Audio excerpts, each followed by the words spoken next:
Let's talk about asset selection and what constitutes asset selection.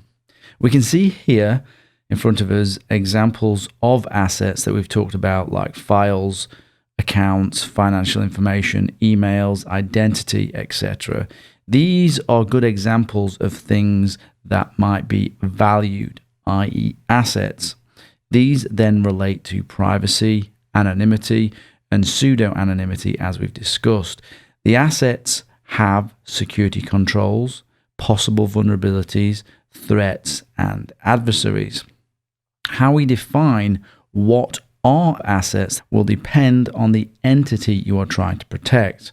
So beyond information, data, accounts, devices, you may also want to assign things like functions, departments, processes, and other such things as assets too, because these things are valued too, and if they are exploited, there is an undesirable impact.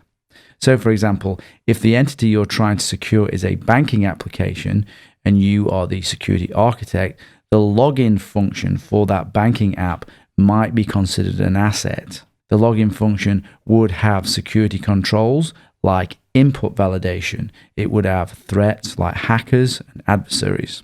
If you're operating a business, the financial or sales department could be an asset with its own special security controls, threats, and adversaries.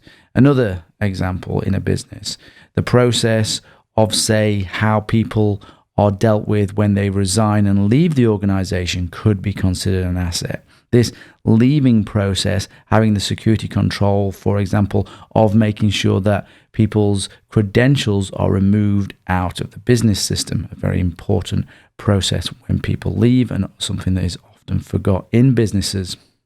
Information and data, as we've discussed, can also be a way to categorize something as an asset. So data is often assigned as an asset in some way, and that data can often be assigned a classification like secret, confidential, sensitive, or public, and so on. So there are degrees to which security controls need to be applied to that asset based on its classification. How granular you are with assets will depend on the entity being protected. Within the security industry, different organizations provide different recommendations for assigning assets, and this assignment of assets is usually done in the early stages of what is called the risk assessment process, or a risk assessment. For further information, if you want to understand more about risk assessments, you can look at places like SABSA, ISO, particularly ISO 27005, and the Information Security Forum, or just do a search for information security risk assessments and you can see what you can find there. But essentially, we're talking about asset selection, and really you want to pick at the assets that make sense to you, and with experience that will guide you in the end to what are the best assets based on the entity that you are trying to protect.